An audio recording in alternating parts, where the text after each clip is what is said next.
unfold.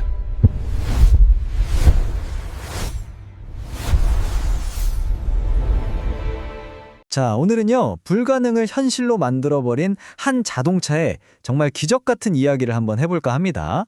이게 무슨 말이냐면요. 전쟁으로 모든 게 폐허가 됐던 나라의 한 작은 회사가 우리 손으로 직접 자동차를 만들겠다고 선언했을 때 당시 세계 자동차 업계가 보였던 반응이에요.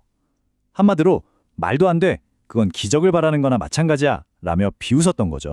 아니 대체 자전거 하나 제대로 못 만든다는 소리까지 듣던 나라에서 어떻게 자동차의 전설이 탄생할 수 있었을까요? 자, 지금부터 그 기적의 현장으로 한번 들어가 보시죠.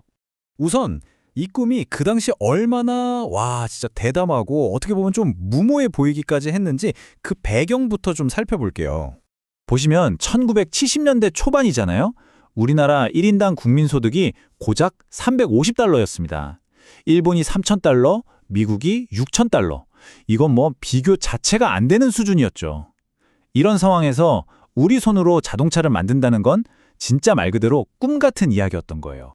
그때 현대는 뭘 하고 있었냐면요, 포드의 코티나 같은 차를 그냥 조립만 하고 있었어요. 근데 문제가 뭐냐, 포드가 핵심 기술은 절대 안 가르쳐주는 거예요. 그러니까 기술적으로는 완전히 포드한테 발목이 잡혀 있었던 거죠. 이래서는 미래가 없겠다, 뼈저리게 느낀 겁니다. 그래서 1973년에 정주영 회장이 정말 역사적인 결단을 내립니다. 포드랑은 끝이다. 맨 땅에 헤딩하는 심정으로 우리만의 차를 만들자. 이렇게 선언한 거죠. 이 후진적인 산업 구조를 깨부술 방법은 이것밖에 없다고 믿었던 거예요. 자, 좋습니다. 결심은 섰는데 아시다시피 경험이 하나도 없잖아요. 대체 누구한테 가서 좀 도와주세요 해야 했을까요? 현대는요, 진짜 전 세계를 다 뒤져요. 그러다가 찾아낸 인물이 바로 이 사람, 조지 텀블입니다. 영국의 브리티시 레일랜드에서 전무이사까지 지냈고 그 유명한 대중차 모리스 마리나 개발을 이끈 그야말로 업계의 거물이었죠. 근데 텀블이 혼자 온 게 아니에요. 진짜 어벤져스처럼 차체 설계, 생산, 쉐시, 각 분야 최고 전문가 5명을 직접 스카우트해서 드림팀을 꾸려 한국으로 온 겁니다. 이분들이 바로 텀블의 5인이라고 불리면서 한국 엔지니어들에게 자신들의 모든 걸 쏟아부어 가르쳐주게 되죠. 자, 그리고 자동차의 얼굴, 바로 디자인이죠. 여기에는 진짜 상상을 초월하는 돈을 씁니다. 무려 120만 달러요. 당시 환율로 생각하면 정말 어마어마한 돈이었어요. 그럼 그 엄청난 돈은 누구한테 갔을까요? 바로 이탈리아의 천재 디자이너 조르제토 주지아로입니다. 이 사람이 당시 종이접기 스타일이라고 해서 날카로운 직선으로 자동차 디자인의 판도를 바꾸고 있었거든요. 지금 생각해보면 정말 신의 한 수였던 투자였죠. 근데 진짜 중요한 건요, 이런 선진 기술들을 그냥 받아먹기만 한 게 아니라는 거예요. 이걸 우리 것으로 만들기 위한 피나는 노력이 있었죠. 그 상징이 바로 이 전설적인 이대리 노트입니다. 이탈리아로 파견 갔던 젊은 엔지니어 이충구 대리가요, 밤새도록 설계도 하나하나를 손으로 베껴가며 기록한 거예요. 이게 바로 대한민국 자동차 공학의 첫 페이지가 된 겁니다. 자, 이제 팀도 꾸렸고 디자인도 나왔어요. 그럼 뭐가 필요할까요? 바로 자동차의 심장, 엔진이죠. 그리고 이걸 세상에 처음 선보일 멋진 무대가 필요했습니다. 그 심장은 바로 옆나라 일본에서 구해옵니다. 미쓰비시랑 정말 극적으로 기술 제휴 계약을 맺어요. 그래서 당시 내구성 조끼로 소문이 자자했던 세턴 엔진이랑 변속기 기술을 가져오는 데 성공한 거죠.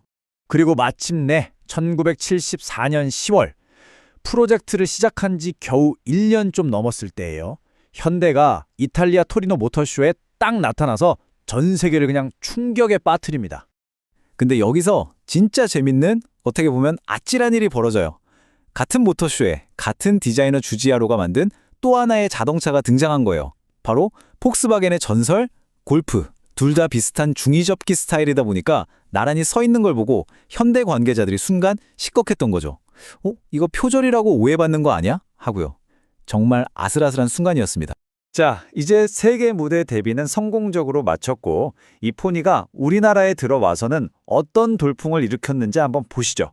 이건 단순한 자동차 출시가 아니었어요. 하나의 문화혁명이었습니다. 1970년 드디어 한국에 출시가 됐는데 반응이요, 그냥 폭발적이었습니다. 보세요. 출시 첫 해에 국내 승용차 시장의 무려 43.6%를 차지해요. 거의 절반을 포니가 다 먹어버린 거죠. 그야말로 시장을 평정했습니다. 물론 가격이 싸진 않았어요. 당시 갓 대학 졸업한 신입사원이 월급을 19개월? 그러니까 1년 반 넘게 한 푼도 안 쓰고 모아야 살 수 있었으니까요. 근데 또 생각해보면 강남의 30평 아파트 가격의 4분의 1 정도였거든요. 그러니까 우리 중산층에게는 열심히 일하면 나도 살 수 있다는 그런 꿀의 상징 같은 거였죠. 그러니까 포니는 그냥 자동차를 판 게 아니에요. 가족들이 다 같이 차를 타고 여행을 떠나는 문화, 나만의 공간과 자유를 누리는 즐거움, 그리고 우리 기술로 만든 차라는 그 엄청난 자부심, 바로 마이카 시대라는 새로운 문화를 만들어낸 겁니다. 하지만 현대의 꿈은 한국 시장에만 머물지 않았죠. 늘 세계를 바라보고 있었어요. 그리고 그 첫걸음은 역사에 남을 아주 독특한 거래로 시작됩니다. 이게 바로 그 유명한 바나나 수출 이야기입니다. 첫 수출국이 에콰도르였는데 당장 차값을 낼 달러가 없었던 거예요. 그래서 현대가 어떻게 했냐? 그럼 바나나로 주세요 한 거죠. 폰이 5대를 주고 바나나를 한가득 받아와서 그걸 국내에 팔아서 돈을 마련한 겁니다. 정말 어떻게든 해내고야 마는 그 정신, 대단하지 않나요? 그리고 포니의 그 대담한 정신, 그 디자인 철학은 지금도 살아 숨쉬고 있어요. 아쉽게 세상에 나오진 못했지만 전설로 남은 포니 쿠페 콘셉트가 있죠. 그 디자인 DNA가 50년의 세월을 뛰어넘어서 지금 현대의 미래를 상징하는 전기차 아이오닉 5 그리고 고성능 콘셉트카 앰비전 74로 완벽하게 부활했습니다. 포니의 이야기는 불가능이라고 했던 하나의 꿈이 어떻게 한 나라의 운명까지 바꿀 수 있는지를 보여주는 정말 위대한 증거입니다. 이 기적 같은 스토리를 보면서 이런 생각이 들지 않으세요? 지금 이 순간에도 세상 어딘가에서는 또 다른 포니처럼 조용히 세상을 바꿀 준비를 하고 있는 그런 언더독의 이야기가 시작되고 있지는 않을까 하고요.